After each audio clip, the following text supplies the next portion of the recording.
Alors, donc Marc 4, versets 1 à 20, je vais vous le lire une fois et puis ensuite je vous ferai le commentaire. Jésus se mit de nouveau à enseigner au bord de la mer de Galilée. Une foule très nombreuse se rassembla auprès de lui, si bien qu'il monta dans une barque où il s'assit. Il était sur la mer et toute la foule était près de la mer sur le rivage. Il leur enseignait beaucoup de choses en paraboles, et dans son enseignement il leur disait: Écoutez, voici que le semeur sortit pour semer. Et comme il semait, du grain est tombé au bord du chemin. Les oiseaux sont venus et ils ont tout mangé. Du grain est tombé aussi sur du sol pierreux, où il n'y avait pas beaucoup de terre. Il a levé aussitôt, parce que la terre était peu profonde. Et lorsque le soleil s'est levé, ce grain a brûlé, et faute de racines, il a séché. Du grain est tombé aussi dans les ronces. Les ronces ont poussé, l'ont étouffé, et il n'a pas donné de fruits. Mais d'autres grains sont tombés dans la bonne terre. Ils ont donné du fruit en poussant et en se développant, et ils ont produit 30, 60, 100 pour un. Et Jésus disait: Celui qui a des oreilles pour entendre, qu'il entende. Quand il resta seul, ceux qui étaient autour de lui avec les 12 l'interrogeaient sur les paraboles. Il leur disait: C'est à vous qu'est donné le mystère du royaume de Dieu, mais à ceux qui sont dehors, tout se présente sous forme de paraboles. Et ainsi, comme dit le prophète, ils auront beau regarder de tous leurs yeux, ils ne verront pas. Ils auront beau écouter de toutes leurs oreilles, ils ne comprendront pas. Sinon, ils se convertiraient et recevraient le pardon. Il leur dit encore: Vous ne saisissez pas cette parabole? Alors, comment comprendrez-vous toutes les paraboles? Le semeur sème la parole. Il y a ceux qui sont au bord du chemin où la parole est semée. Quand ils l'entendent, Satan vient aussitôt et enlève la parole semée en eux. Et de même, il y a ceux qui ont reçu la semence dans les endroits pierreux. Ceux-là, quand ils entendent la parole, ils la reçoivent aussitôt avec joie.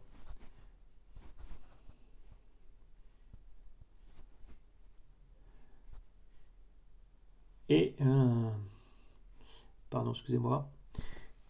Ils n'ont pas en eux de racines. Ce sont les gens d'un moment, que vienne la détresse ou la persécution à cause de la parole, ils trébuchent aussitôt. Et il y en a d'autres qui ont reçu la semence dans les ronces. Ceux-ci entendent la parole. Mais les soucis du monde, la séduction de la richesse et toutes les autres convoitises les envahissent et étouffent la parole, qui ne donne pas de fruits. Et il y a ceux qui ont reçu la semence dans la bonne terre. Ceux-là entendent la parole, ils l'accueillent et portent du fruit, 30, 60, 100 pour un. Alors, je vais donc commencer. Verset 1, Jésus se mit de nouveau à enseigner au bord de la Galilée. Une foule très nombreuse se rassembla auprès de lui, si bien qu'il monta dans une barque où il s'assit. Il était sur la mer et toute la foule était près de la mer sur le rivage. Il leur enseignait beaucoup de choses en paraboles et dans son enseignement, il leur disait. Alors, il y a d'abord pas mal de petites choses qui reprennent des éléments que nous avons déjà vus. Une foule très nombreuse se rassembla auprès de lui. Jésus est toujours bien connu, il est même très bien connu. Il a rencontré les pharisiens qui lui ont causé quelques soucis. Vous savez que juste avant, les pharisiens voulaient le tuer. En tout cas, se sont mis d'accord pour le tuer. Il a rencontré sa famille. Après il y a eu l'appel des 12. Jésus a rencontré la famille et il a fondé une nouvelle famille. La nouvelle famille de Jésus, c'est marqué juste au-dessus. Voici ma mère et mes frères. Celui qui fait la volonté de Dieu, celui-là est pour moi un frère, une sœur, une mère. Donc en fait, c'est un peu le verset qui va introduire aussi notre passage. Ça veut dire que il faut toujours bien comprendre l'auteur. L'auteur nous guide pas à pas, verset après verset. Et là, l'auteur nous dit, les gars, en fait, si vous voulez devenir proche de Jésus, de sa famille, comme les 12, comme les disciples, eh bien, il va falloir faire la volonté de Dieu. Et donc la question qui se pose immédiatement, c'est, ok, comment connaître la volonté de Dieu? Eh bien, Jésus répond tout de suite, c'est en écoutant son enseignement. Et donc Jésus enseigne, et dans son enseignement, eh bien, il va révéler la volonté de Dieu. Et il enseigne d'une manière un peu bizarre, qu'on ne connaît pas bien, qui est... pas bien. En fait, ce sont des paraboles. Alors, une parabole, peut-être que vous avez regardé, si vous avez lu un dictionnaire biblique ou si vous allez sur Internet, une parabole, c'est une petite histoire. c'est une petite histoire qui veut signifier de manière simple des choses compliquées. Voilà, c'est la même chose pour nous, quand on veut expliquer quelque chose parfois, une situation ou un problème compliqué, on va utiliser une histoire. Donc la parabole, elle ne donne pas le sens de manière immédiate et directe, elle demande une interprétation, elle demande d'être reçue d'abord, et puis de voir ce à quoi elle renvoie. D'accord ? Une histoire, l'histoire parabolique, si je peux dire, l'histoire qui est une parabole, elle renvoie à autre chose. Elle veut aller plus loin que son sens premier ou son sens immédiat. La parabole du semeur, évidemment, si Jésus raconte la parabole du semeur, c'est pour dire autre chose. D'accord ? Il n'est pas en train de raconter seulement ou simplement un épisode agricole d'une personne qui va mettre des graines dans son champ. Bien sûr, ça renvoie à autre chose, à un sens plus caché et plus profond. Voilà, et donc c'est exactement ce qui va se passer dans le passage que vous avez lu et qui va se dérouler. D'accord ? Mais ça nous dit surtout une chose très importante, ça nous dit que l'écoute de l'enseignement de Jésus, c'est-à-dire l'écoute de la parole de Dieu, ça peut paraître facile comme ça, mais en réalité, c'est une histoire qui renvoie à autre chose. Donc ça demande une interprétation. Ce n'est pas direct, ce n'est pas automatique. Ça demande un effort. D'accord ? Ensuite, le verset 3. Écoutez, voici que le semeur sortit pour semer. Alors, d'abord, Écoutez, ça renvoie évidemment à ce que je viens de vous dire, c'est-à-dire comment connaître la volonté de Dieu pour entrer dans la famille de Jésus. Ça demande d'écouter son enseignement. Donc Jésus commence par écouter. Écoutez, ça renvoie aussi, je vous rappelle, peut-être que vous avez regardé dans l'Ancien Testament, écoutez, ça renvoie au début des 10 commandements. Dans le Deutéronome, Dieu, au moment où il donne les 10 commandements, commence par « Écoute Israël ». Et en réalité, c'est déjà un commandement. D'accord ? On pourrait dire, il n'y a pas 10 commandements, il y en a 11, parce que le premier commandement, c'est ce qui va vous permettre d'écouter, de comprendre, de recevoir les 10 autres, la loi de Dieu. Mais au départ, il faut écouter. Ma relation avec Dieu, elle se situe dans l'écoute. Et pas d'abord dans l'écrit et la lecture. D'accord ? La Bible, c'est un écrit que je lis. Mais cet écrit que je lis, il veut me faire entendre une parole. Vous allez voir, on va approfondir ça petit à petit. Sortir. Alors, le verbe sortir, c'est un verbe important chez Marc. Je ne sais pas si vous avez regardé. En grec, c'est exerkomai, le verbe qui est employé dans ce verset 3. Et le verbe sortir, vous l'avez 2 fois déjà avant, en tout cas 2 fois dans un sens proche d'une autre, où c'est Jésus qui dit « Allons ailleurs dans les bourgades voisines, afin que j'y prêche aussi, car c'est pour cela que je suis sorti. » Ça, c'était chapitre 1, verset 38. Et au chapitre 2, verset 13, Jésus sortit de nouveau du côté de la mer. Toute la foule venait à lui et il les enseignait. Sortir, c'est donc un mouvement, on va dire, de Jésus, d'accord ?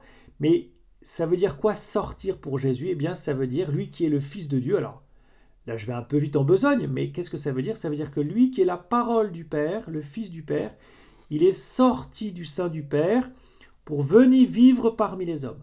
C'est l'incarnation.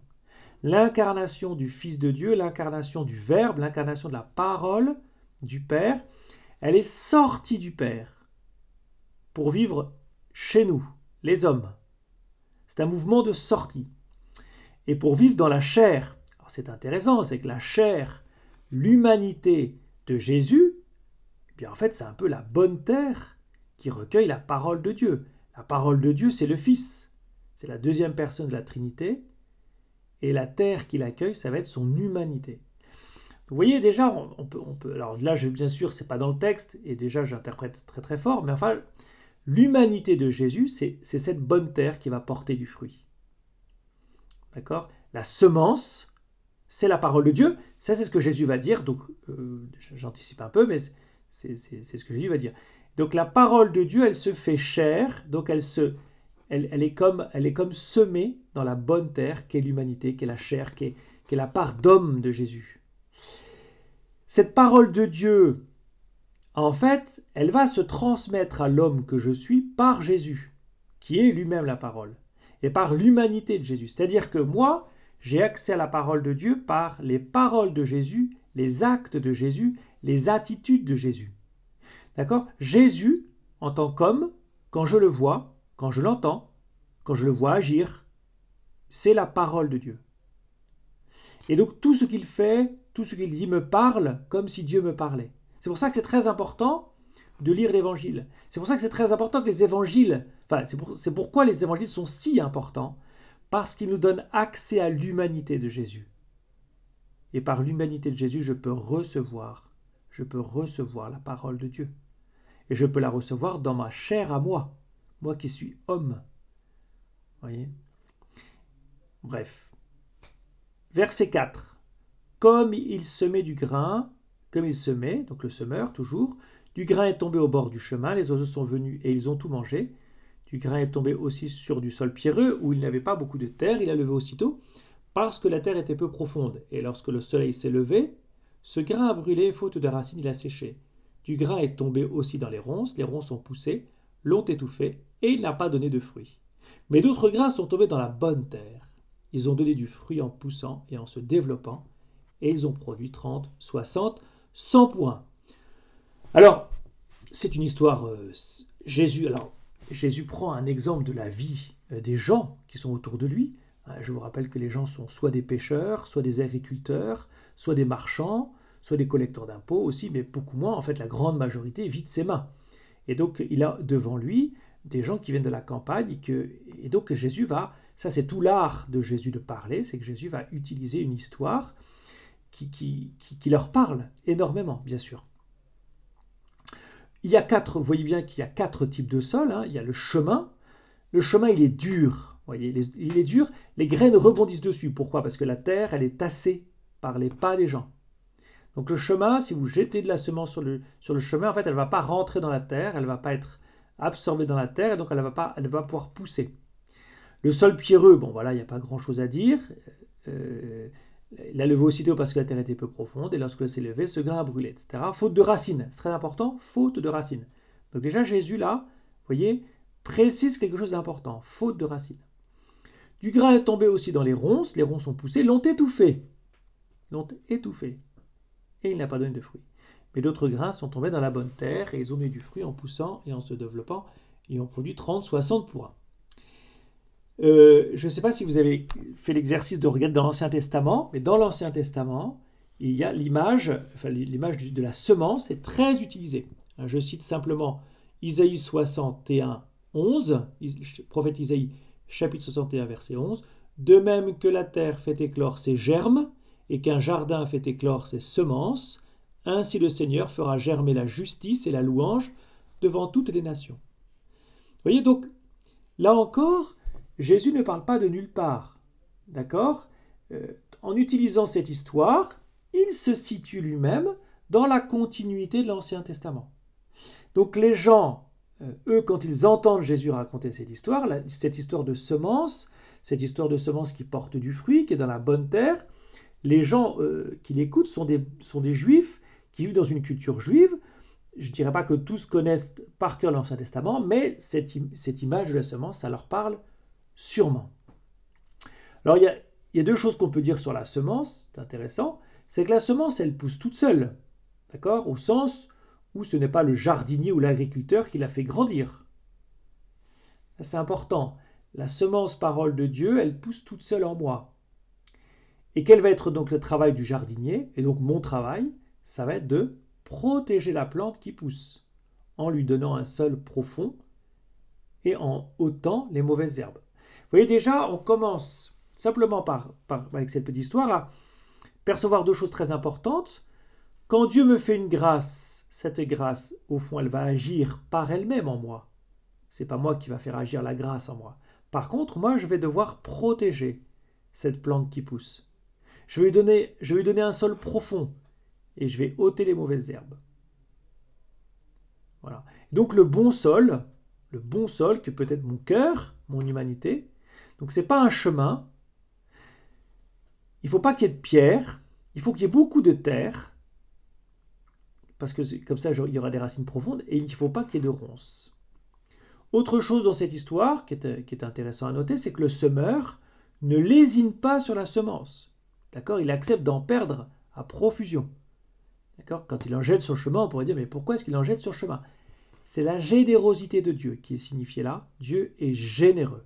Même si vous avez un cœur dur, Dieu ne cesse jamais de vous donner sa grâce. Dieu ne cesse jamais de vous parler. Ceux qui ont le cœur dur, ils ne le savent pas, mais bien sûr, parce qu'ils ont le cœur dur, malheureusement.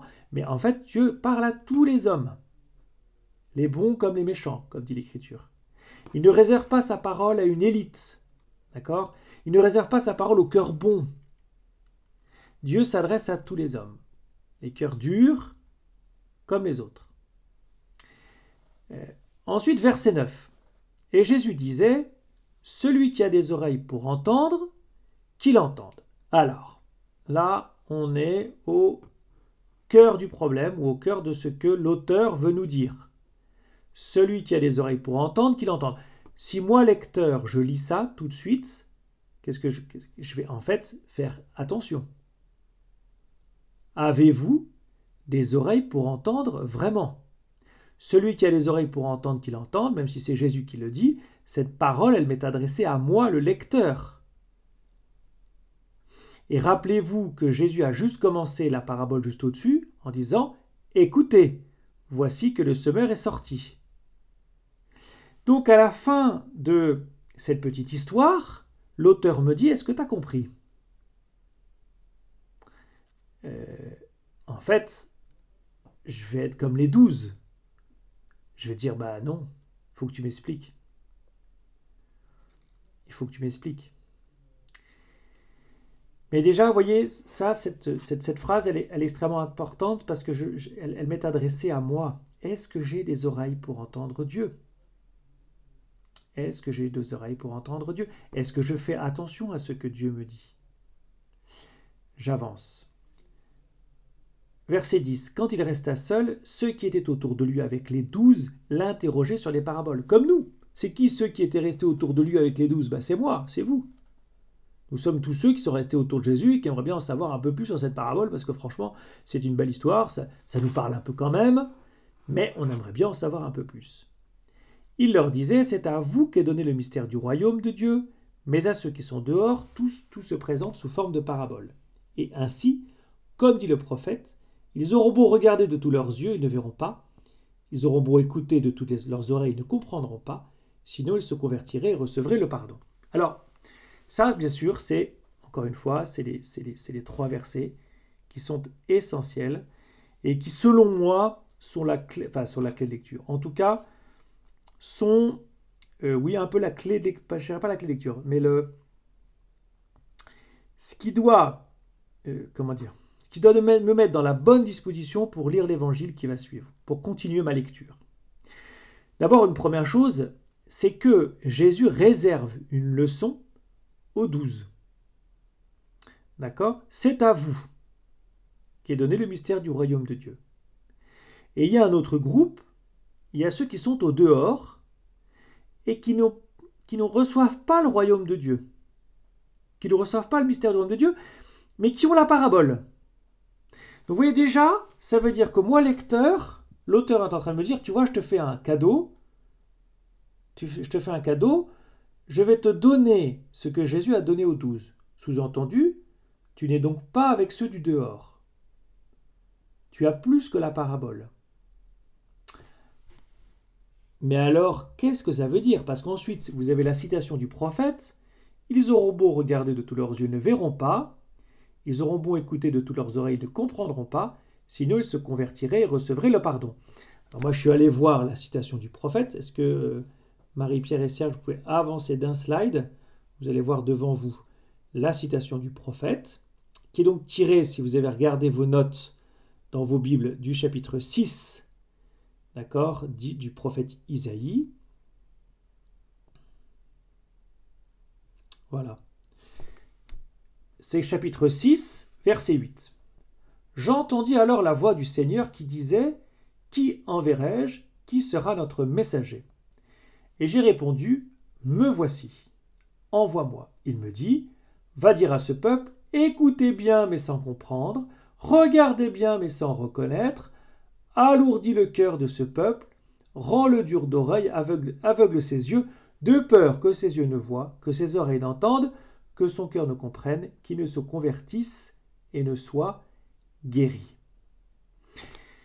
Alors, comme d'habitude, quand je vais aller voir la citation de l'Ancien Testament, je suis un peu curieux. J'essaye de voir d'où est tirée cette citation au chapitre 6 d'Isaïe. D'accord ? Parce que l'auteur de l'Évangile, il ne fait pas les choses, au hasard. Et si vraiment cette citation a été dite par Jésus, Jésus ne fait pas non plus les choses au hasard. Donc je suis au chapitre 6 du livre d'Isaïe. Le chapitre 6 du livre d'Isaïe, c'est un chapitre qui est très connu, parce que c'est ce qu'on appelle le chapitre de la vocation du prophète. C'est-à-dire que c'est l'appel du prophète. L'appel du prophète à devenir prophète. C'est pour ça que je vous ai mis les versets 8, d'accord, devant votre écran, enfin sur votre écran. J'entendis alors la voix du Seigneur qui disait « Qui enverrai-je ? Qui sera notre messager ?» Sauf que le messager, nous on sait qui c'est maintenant. C'est le semeur. C'est la parole de Dieu. D'accord ? Donc, en fait, il va se passer quelque chose de très important là, c'est-à-dire que Jésus est en train de prendre à son compte la citation d'Isaïe. D'accord ? En fait, ça veut dire que cette citation d'Isaïe, elle vaut pour Jésus. Mais elle est étonnante, cette citation. Parce que d'un côté, Dieu veut que son prophète parle au peuple, pour le ramener à Dieu, mais il semble en fait empêcher cette parole de porter du fruit, justement. D'accord ? Parce que dans le même temps, en fait, Dieu est en train de dire écoutez bien, mais sans comprendre. Alourdit le cœur de ce peuple, rend le dur d'oreille, aveugle ses yeux, de peur que ses yeux ne voient, que ses oreilles n'entendent, que son cœur ne comprenne, qu'il ne se convertisse et ne soit guéri. On ne comprend plus rien parce que le but de Dieu, c'est quand même que nous nous convertissions et que nous serons guéris. Donc qu'est-ce que ça veut dire ? Déjà, ça veut dire que la mission du prophète, quand il va parler, il va s'apercevoir que le peuple n'écoute pas. Et ce serait bien que le peuple se rende compte que lui aussi n'écoute pas. Ça veut dire aussi que la mission du prophète est comme vouée à l'échec. Ah tiens, la mission du prophète est vouée à l'échec. Mais alors ça veut dire, moi lecteur, au chapitre 5 là, en fait ça va être voué à l'échec pour Jésus alors. Vous voyez ? Si Jésus prend à son compte cette citation, c'est que son enseignement en fait ne va pas être reçu. Son enseignement ne va pas être... Et déjà là, vous voyez se dessiner très très très loin la croix, la mort de Jésus. Ça va merder. Ça va merder. La parabole. Je reviens sur cette parabole où Jésus dit à vous il est donné le mystère du royaume, aux autres la parabole. En fait, la parabole, c'est quoi ? La parabole, je vous dis, c'est une histoire. La parabole du semeur, c'est une histoire. Cette parabole, c'est la porte d'entrée. C'est la porte d'entrée pour écouter la parole de Dieu. Cette histoire du semeur, mais les autres paraboles, parce que Jésus va donner plusieurs petites histoires. À chaque fois qu'il y a une petite histoire, c'est comme une porte d'entrée. Ah, tiens, il y a un truc à comprendre. Et cette parabole, elle joue à la fois un rôle de révélateur, je sais qu'elle me renvoie à autre chose, et à la fois elle est mystérieuse. En fait, pour bien comprendre cette parabole, pour bien l'entendre, pour bien entendre, et pour bien comprendre, il me faut une clé. Il me faut une clé. Et cette clé, quelle est-elle ? C'est ça la vraie question. En fait, ce que l'auteur de l'Évangile est en train de vous dire là, c'est qu'il est en train de vous dire, mon ami, si tu veux aller plus avant dans l'Évangile, plus avant, c'est-à-dire si tu veux mieux comprendre l'Évangile, bien sûr que tu peux continuer à lire, mais tu peux très bien lire en passant à côté. Voilà ce que l'auteur est en train de dire là. En fait, l'auteur est en train de vous dire, tout l'évangile, c'est une parabole. L'évangile de Marc, c'est une grande parabole. Et tu peux passer complètement à côté. Donc il te faut une clé. Il te faut une clé. Quelle est cette clé? Alors, le mystère du royaume de Dieu, qui est donné aux 12, donc il semblerait que les 12 aient la clé. Ah, peut-être que c'est dans l'Église alors que j'ai la clé. Parce que les 12, c'est l'Église. Les 12, c'est la première institution de l'Église, c'est la première institution de la famille de Dieu. Donc, pour recevoir la clé, peut-être qu'il faut que je sois, entre guillemets, dans les 12.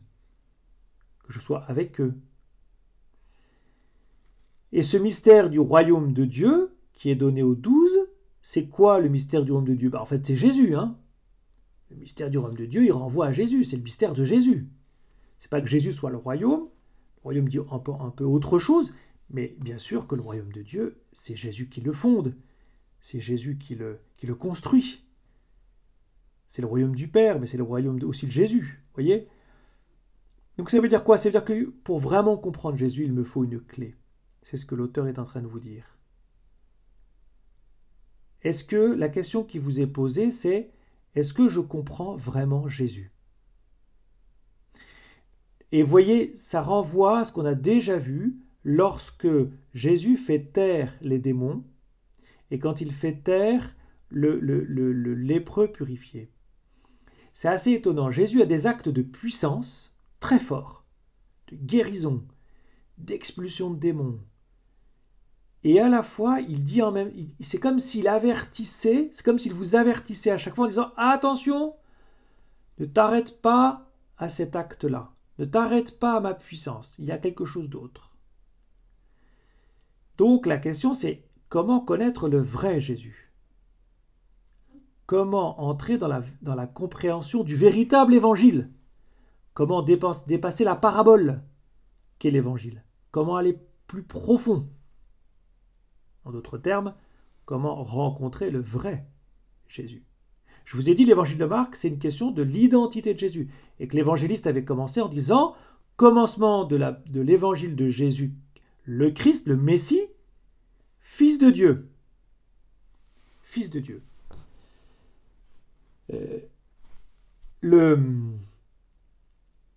Voilà, donc ça veut dire que c'est qui ce Fils de Dieu? C'est qui ce Messie? Et donc, je vous repose la question, où est cette clé? Alors, la clé, je vais vous la donner tout de suite. Comme ça, je vais faire taire le suspense. Je vais spoiler, comme on dit. Vous connaissez la fin de l'histoire. Vous connaissez la fin de l'histoire. C'est-à-dire, en fait, c'est comme un roman. Quand vous avez la fin, vous dites merde, en fait, je peux tout relire. J'ai de la fin. En fait, la fin explique tout. Quelle est la fin de l'évangile de Marc? C'est la passion. La clé de lecture de l'évangile, la clé d'accès au vrai Jésus, c'est la passion. Vous avez un Jésus puissant dans les premiers chapitres, et vous allez voir, ça va basculer au chapitre 8e, où tout d'un coup Jésus va commencer à parler de sa passion, donc de sa mort, et donc de sa faiblesse. Voilà Jésus. Jésus, c'est pas seulement un Messie puissant, c'est aussi un Messie souffrant. Voilà, je vous ai donné très rapidement la clé, bien sûr, en avançant, vous verrez, ça va se... Voilà, au fur et à mesure de la lecture, vous allez voir que la lecture de l'Évangile va bien sûr nous entraîner petit à petit dans cette compréhension de Jésus. Voilà, Jésus est bien le Messie, mais il est un Messie paradoxal, qui reste à découvrir. Parce que mon danger à moi, lecteur, et même disciple de Jésus, c'est de projeter sur Jésus des choses qui ne sont pas de Jésus, mais qui sont de moi. D'attendre de Jésus des choses que je cherche absolument, mais que lui ne pourra pas me donner. Vous voyez, de projeter sur Jésus mes attentes, mes fantasmes, et de l'enfermer dedans. Voilà. La compréhension du royaume de Dieu, elle est cachée dans la parabole qu'est l'Évangile. Et je vous renvoie, voyez, à Matthieu 13, 44. Le royaume des cieux est comparable à un trésor caché dans un champ. L'Évangile, c'est comme un champ. C'est l'évangéliste Matthieu. Est-ce que vous pouvez avancer le slide, enfin les slides d'une fois, s'il vous plaît, Serge et Marie-Pierre. Oui, je vous ai cité Proverbe 2, après, vous allez voir. Les Proverbes, c'est un livre de l'Ancien Testament, voilà. Qui d'une certaine manière, vous explique la parabole. Mon fils, accueille mes paroles, conserve précieusement mes préceptes. L'oreille attentive à la sagesse, le cœur incliné vers la raison. Oui, si tu fais appel à l'intelligence, si tu invoques la raison, si tu la recherches comme l'argent, si tu creuses comme un chercheur de trésors, alors tu comprendras la crainte du Seigneur, tu découvriras la connaissance de Dieu. Voilà. Voilà. Donc effectivement, entrer dans l'Évangile, ça demande, frères et sœurs, chers amis, du travail, de recherche, et surtout, ça demande de se laisser, surprendre par Jésus. Voilà. Alors, j'avance. Voilà, on a passé beaucoup de temps, mais vous vous rendez bien compte que ces versets-là, 9, 10, 11, 12, sont vraiment capitaux, quoi. Hein. Et sont capitaux, en fait, pour la suite du texte et pour la compréhension de l'Évangile. En fait, ces versets vous disent comment comprendre l'Évangile. Verset 13. Verset 13. Il leur dit encore, vous ne saisissez pas cette parabole. Alors comment comprendrez-vous toutes les paraboles? Donc, Jésus s'agace souvent vis-à-vis des disciples. Dans l'évangile de Marc, les disciples n'ont pas exactement la bonne... ne sont pas toujours, à la bonne place. Ils sont toujours un peu décalés, ils ne comprennent pas. Et à chaque fois, ils se font quand même un peu, ils se prennent des petites claques de la part de Jésus. Mais en fait, cet agacement, il vous est adressé à vous. Toi, lecteur, tu ne saisis pas cette parabole. Alors comment comprendras-tu la suite? Évidemment. L'auteur, il n'est pas là pour s'occuper des apôtres ou des 12 ou des disciples. Il est là pour s'occuper de vous. L'auteur, il veut que vous grandissiez dans la foi. Il veut que vous grandissiez dans votre compréhension de Jésus. Donc ça peut être intéressant, vous voyez, puisque le but de l'évangile, c'est d'accéder à Jésus, puisque ce texte d'évangile, c'est comme une grande parabole, et bien aujourd'hui, que me dit cette parabole sur Jésus au terme de ces premiers chapitres? Déjà, je vous ai dit, c'est un Jésus qui agit avec puissance. Il guérit par des miracles. Il purifie les lépreux. Il expulse les mauvais esprits, les démons. Il pardonne les péchés, très très fort. Il enseigne avec autorité. Et à la fois, il est contesté par les pharisiens qui veulent sa mort, qui veulent le tuer. Et en même temps, il provoque l'admiration, voire l'hystérie, l'émeute. Rappelez-vous, la foule le pressait de toutes parts, ça risquait de l'étouffer. Voilà.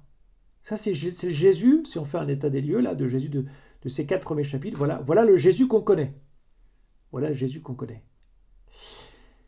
Alors ensuite, Jésus explique effectivement la parabole. C'est-à-dire, d'une certaine manière, lui, parce que c'est Jésus. Donc lui, il connaît le sens de la parabole, il connaît le sens de l'évangile, puisque l'évangile parle de lui. Donc qui peut expliquer l'évangile mieux que Jésus? Voyez? Mais on n'a pas encore la clé. Dire que Jésus explique l'évangile, c'est comme dire que ce serait comme dire Jésus explique Jésus. C'est un peu vous voyez, c'est... Non, on n'a pas encore tout à fait la clé. Mais enfin, Jésus nous fait le privilège de nous donner l'explication de cette parabole. Assez rapidement, bon voilà, le chemin, je vous ai dit, c'est un cœur dur. En fait, c'est un cœur dur. Voilà, c'est comme le sol dur, c'est un cœur dur. Un cœur dur, c'est un cœur qui ne peut pas recevoir la parole, même si la parole lui est donnée. C'est très important. Dieu n'exclut personne, y compris le cœur dur. Il n'oublie personne. Ensuite, de même qu'il y a ceux qui ont reçu la semence dans l'endroit pierreux, le cœur pierreux, spirituellement, on peut en donner une interprétation très, très simple. C'est le cœur inconstant, le cœur léger, le cœur d'un instant, si vous voulez. C'est la personne qui n'a pas de profondeur, donc qui est comme une girouette, qui change d'avis en un rien de temps. Pastoralement, ça veut dire que si je veux que ma vie porte du fruit, je dois cultiver mes racines. Je dois cultiver des racines profondes. C'est parce que c'est vraiment la première étape pour la fécondité. D'accord? Vous ne porterez pas de fruits dans votre vie, vous ne porterez pas de fruits spirituels si vous n'avez pas de racines. Alors là, il y a une belle citation de Jérémie 17. Est-ce que Marie-Pierre et Serge, vous pouvez avancer jusqu'à la citation de Jérémie? Jérémie 17, 7, 8. Là encore, hein, ça renvoie, de toute façon, on renvoie toujours à l'Ancien Testament, mais l'Ancien Testament déjà appelait l'homme à avoir des racines. Voilà, c'est ça. Béni soit l'homme qui met sa foi dans le Seigneur, dont le Seigneur est la confiance, il sera comme un arbre planté près des eaux qui pousse vers les courants ses racines. Qui pousse vers le courant ses racines. Il ne craint pas quand vient la chaleur, son feuillage reste vert, l'année de la sécheresse, il est sans inquiétude, il ne manque pas de porter du fruit. Vous voyez, les racines sont essentielles pour votre vie spirituelle. Parce qu'en fait, nous traversons souvent des périodes difficiles. D'accord? Des périodes de chômage, des périodes de stress, de solitude, de deuil, de pression.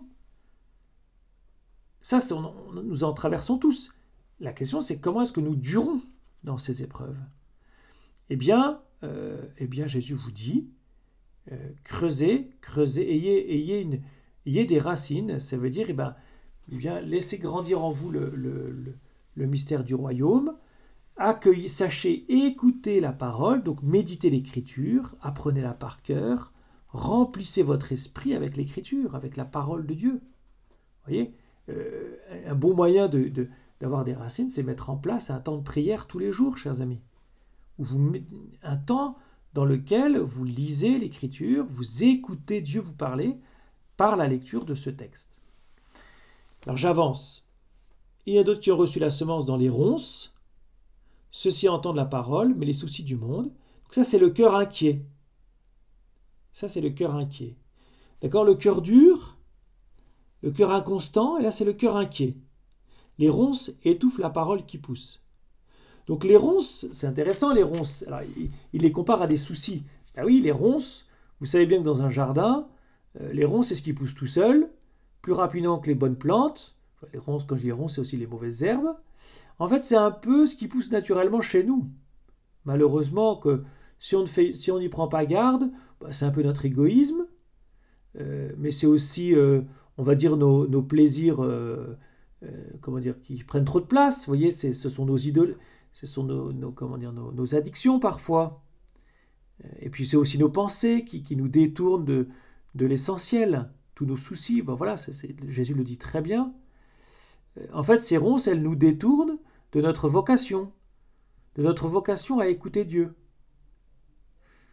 Et donc, vous devez éliminer les mauvaises herbes.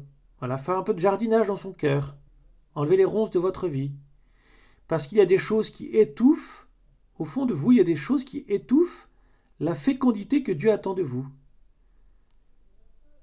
Voilà, donc il faut faire du désherbage, faire de la place. Ça veut dire ralentir parfois. Vous voyez, il faut ralentir parfois, prendre le temps de s'écouter, de regarder ce qu'il y a en moi, pour l'enlever, pour regarder ce qui est bon, et pour enlever ce qui est mauvais. Ce qui est mauvais, c'est ce qui m'empêche d'entendre Dieu. C'est ce qui m'empêche de laisser Dieu travailler en moi. C'est ce qui empêche de laisser la parole porter tout son fruit. Voilà.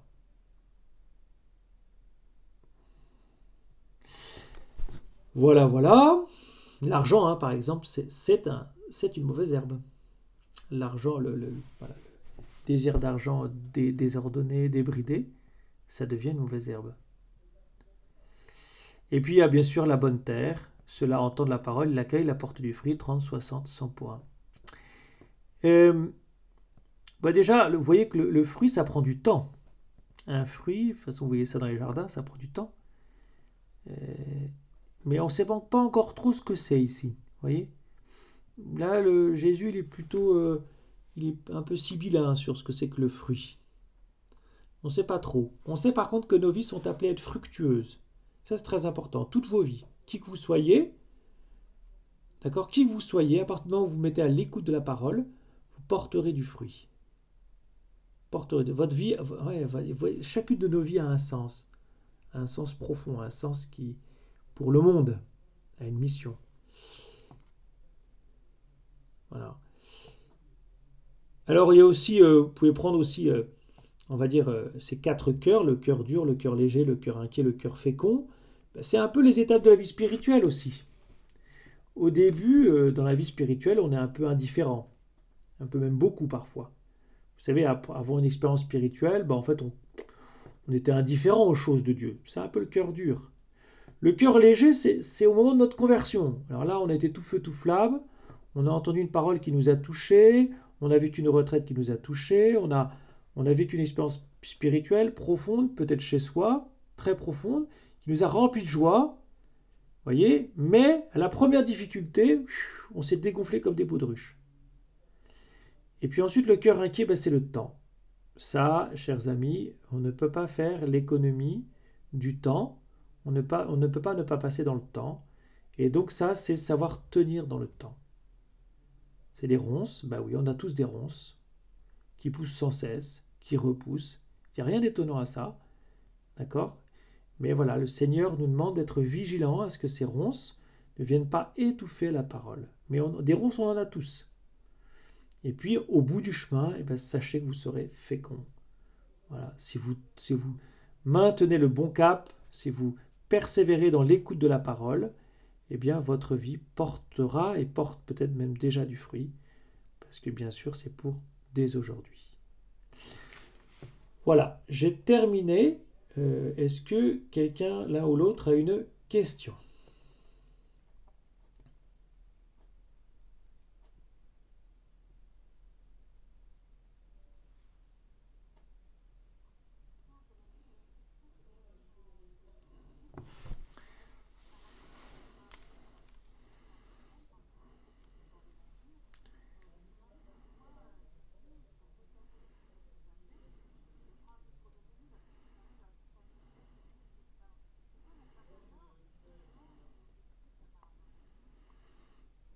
Deux fois, c'est-à-dire?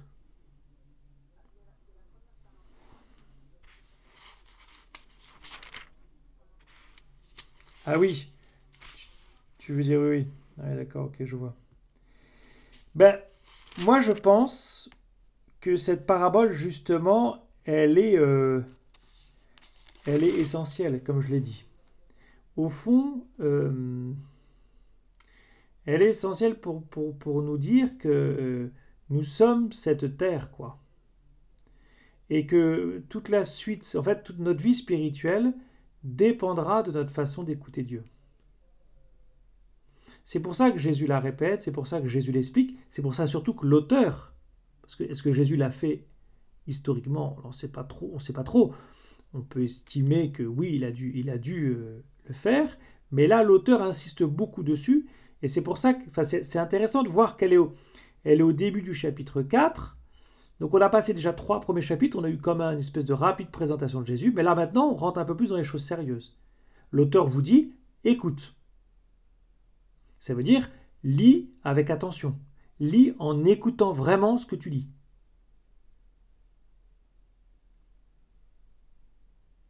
Et c'est pour ça qu'il y a ces fameux versets là qui sont entre la parabole et l'explication de la parabole. Mais moi, en tout cas, voilà, moi je dirais, c'est l'insistance l'auteur insiste vraiment sur cette parabole qui est essentielle pour bien rentrer en fait dans l'évangile.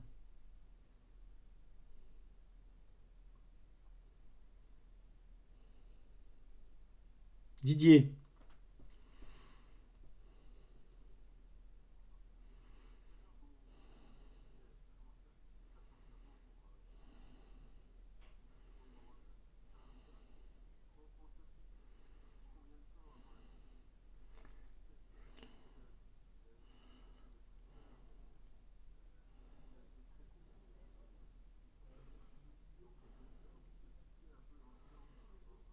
Hmm.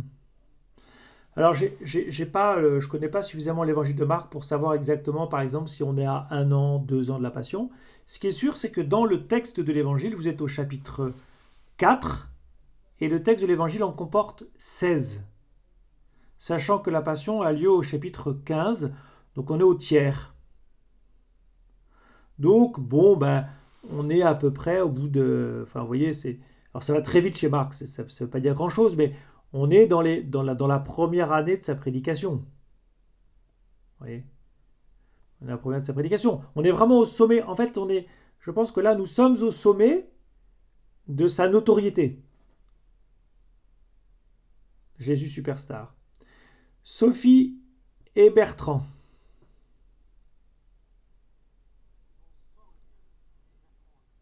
Ah, très bien. Bonsoir Bertrand.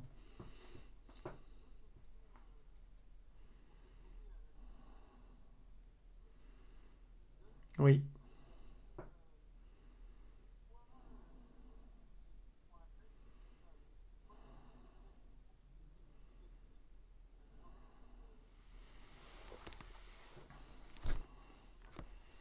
Mm.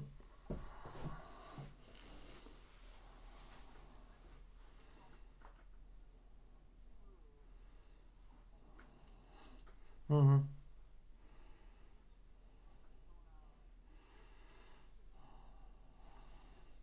Ouais.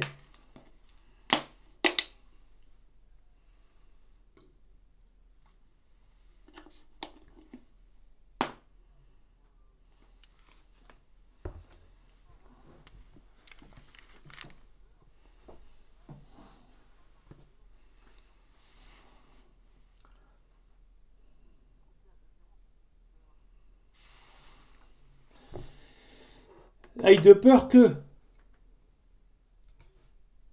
Ben, ça, c'est une expression française, parce que c'est ni dans l'hébreu ni dans le grec. Mais, mais attends, je vais juste répondre à la première question déjà. C'était quoi déjà? Attends, j'ai perdu le truc là. Ah oui, bah, bah, en fait, alors, il y a une interprétation. Alors, vous savez, les premiers théologiens de l'Église, les pères de l'Église se sont donnés à cœur joie. Certains ont vu les laïcs, les prêtres, etc. Donc, ils y sont allés allègrement. En fait, on ne sait pas trop. On pourrait interpréter ça en disant, en fait, c'est comme pour les talents. Chacun reçoit des talents à sa mesure. Et donc 20, 30, 60, 100 pour un, en fait, l'histoire n'est pas de se comparer. C'est absolument pas de ça dont il s'agit. C'est de tout l'enjeu pour Jésus, enfin tout l'enjeu pour cette parabole, c'est bien de nous expliquer que nous devons porter du fruit. Et la question n'est pas de savoir la proportion. Tout l'enjeu, c'est de porter du fruit, en fait. Et c'est vrai qu'il y a ces 20, 30, 60, 100 pour un. Moi, je pense que ça fait partie de l'histoire et que parfois il y a des sols bons qui portent plus de fruits que d'autres, mais c'est pas, Jésus ne fait pas de comparaison là, il n'y a pas de gradation. Et puis pour l'autre, mais je pense que encore une fois, je pense que c'est je pense que c'est l'expression française qui dit de peur que. De peur que, en fait, c'est simplement pour que ne pas, quoi. Ça va?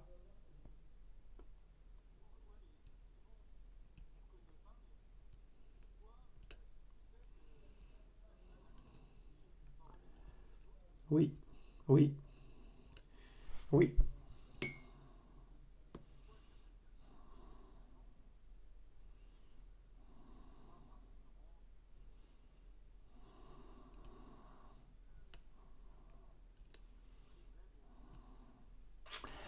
Bah, alors ça, c'est un peu dans le texte, c'est un peu dans la parabole, c'est-à-dire que euh, le cœur dur, par exemple, mais enfin, c'est pas exactement dans le texte, parce que le texte ne cherche pas les raisons du fait qu'un cœur soit dur, etc.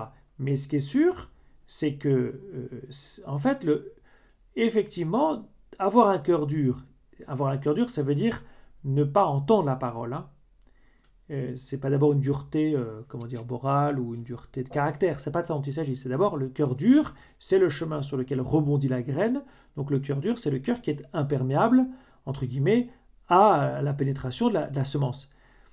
Euh, le texte n'en parle pas, mais toute la tradition d'Église va réfléchir à ce que c'est que ça, et en fait va bien montrer que l'homme, en fait, refuse délibérément d'écouter Dieu.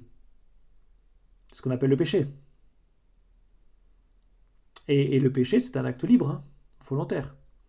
Ça ne veut pas dire que le type, Ça ne veut pas dire que quand vous péchez délibérément, vous dites directement non à Dieu, parce que quand un péché est commis, c'est toujours de manière indirecte. Si je vole une pomme, je dis pas, c'est pas en voulant dire non à Dieu, enfin ça pourrait arriver, mais en fait, je le dis de manière indirecte. Et donc effectivement, mais ça, le texte n'en parle pas du tout, c'est pas du tout son propos. Mais effectivement, l'homme, en péchant, se coupe volontairement de Dieu. En péchant, il se coupe de la parole. Il ferme ses oreilles, pour le dire encore autrement. Ça va?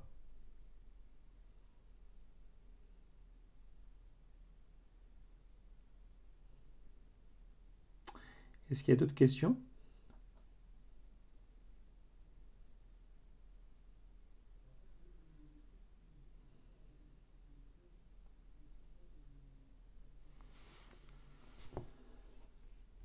Eh ben, je sais pas, je vous ai épuisé.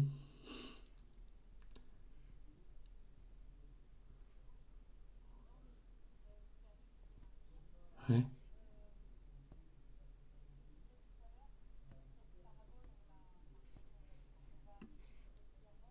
Oui, oui,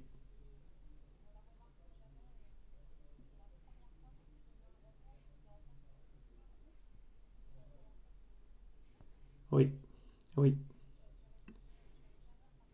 oui.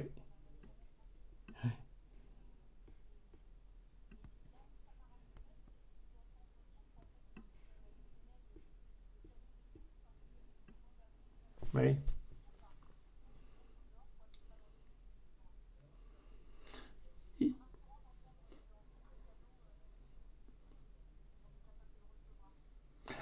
Alors en fait, le texte te donne le cadeau des 12, mais c'est pas du tout que tu l'entendes. Tu vois? Parce que la clé, c'est la passion en fait, hein. Et donc, oui, c'est sûr que tu es privilégié par rapport à ceux aux premiers auditeurs de Jésus qui n'ont eu que la parabole. Mais parce que, attention, toi, tu es lectrice de l'évangile. Donc, en tant que lectrice de l'évangile, tu viens bien après les premiers auditeurs de Jésus. Donc, en fait, si tu lis l'évangile, si tu reçois l'évangile, aujourd'hui, comme il y a 2000 ans, au moment de l'écriture de cet évangile, tu es dans l'église, puisque l'évangile a été écrit pour une communauté chrétienne.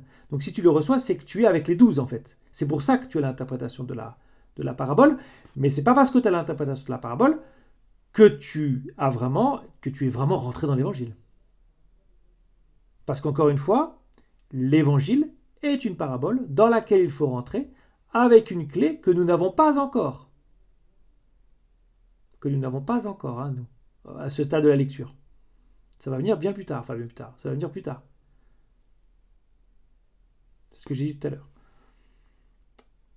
Mais là, en fait, mais ça, en fait, là, à ce niveau-là, il faut se laisser guider en fait par l'auteur, qui, en fait, n'est pas là en train de dire t'es mauvais ou t'es pas ça. Il vous dit soyez attentifs. Soyez attentifs parce qu'au fond, il est en train de dire soyez attentifs parce que votre vie en dépend. Une vie féconde, c'est la vraie vie. Parce que la fécondité de votre vie en dépend. La fécondité, pardon, de votre vie en dépend. Donc soyez surtout attentifs. Ce que celui qui a des oreilles, qu'il entende. Donc, soyez attentifs. Il y a un jeu, ça c'est les derniers, les plus récents commentaires. On a fait, dans l'exégèse, l'exégèse, c'est l'interprétation, on va dire, scientifique des textes bibliques et donc des évangiles, a fait beaucoup de progrès dans cette relation entre le lecteur et l'auteur.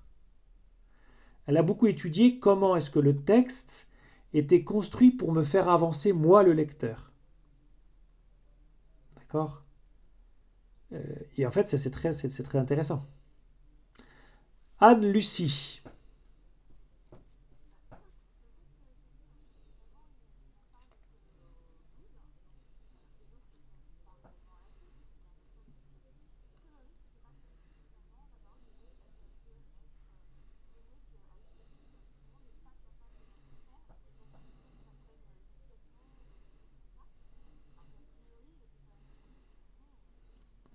Ah, ouais, c'est une question intéressante. Je rappelle que la semence est donnée à tous les cœurs, hein, au cœur dur, comme au cœur machin, etc. Mais cette question, en fait, je pense qu'il faut la garder parce que je pense que ça va se jouer avec la passion.